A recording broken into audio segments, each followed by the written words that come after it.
जिल्ह्यात गुन्हेगारीचे प्रमाण वाढते आहे। गुन्हेगारांमध्ये पोलिसांची दहशत निर्माण होऊन कायद्याचा धाक निर्माण केला पाहिजे, त्यासाठी विशेष मोहीम हाती घेतली पाहिजे।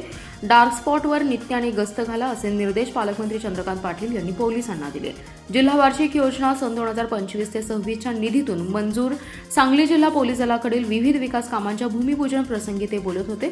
पोलीस मुख्यालयात मैदानावर हा कार्यक्रम झालाय। पालकमंत्री चंद्रकांत दादा म्हणाले, गुन्हे घडल्यानंतर त्याची उकल केली जाते, गुन्हेगारांना जेरबंद केलं जातं, दोषारोपपत्र दाखल करून दोष सिद्धीपर्यंत नेले जाते। ही जमेची बाजू असली तरी गुन्हेगारी वाढत चालली आहे, त्यासाठी ठोस उपाययोजना करण्याची गरज आहे। सांगली जिल्ह्यात ही डार्क स्पॉटच्या ठिकाणी वीज व्यवस्था, सीसीटीव्ही व्यवस्था, अतिक्रमण हटाव यासाठी महापालिका आणि जिल्हा वार्षिक योजनेच्या एकत्रित निधीतून कार्यवाही करावी। कायद्याचा धाक निर्माण करून अधिक कडक उपाययोजना कराव्यात। पोलीस विभागाने गस्त वाढवावी, विविध पथकांनी कायद्याची दहशत निर्माण करावी, त्यासाठी लागेल ती यंत्रणा जिल्हा नियोजनमधून पुरवली जाईल।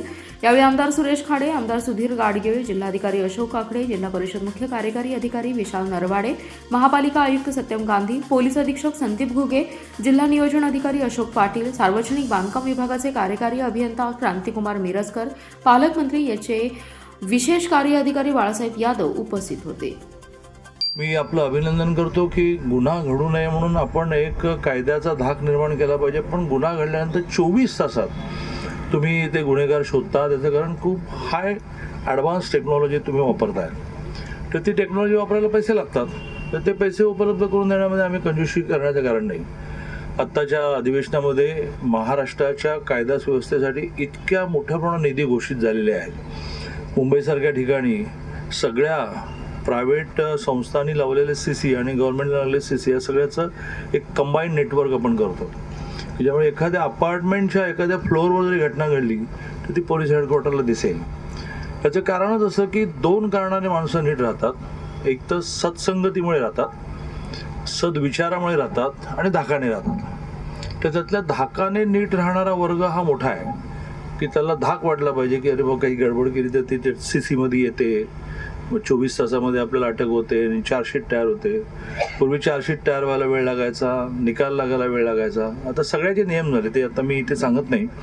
मी पुन्हा एकदा पोलीस डिपार्टमेंटला जी रिक्वायरमेंट असेल ती नवीन वर्षाचा निधी पण आता 1 एप्रिलनंतर येईल, त्यात आणखीन काही गोष्टी लागल्या तर ते आपण पूर्ण करू, पण दुसऱ्या बाजूने रिझल्ट्स पण चांगले मिळाले पाहिजेत। थोडंसं असं वातावरण निर्माण होत चाललेलं आहे की सांगली जिल्ह्यामध्ये कायद्याचा धाक राहिला नाही की काय।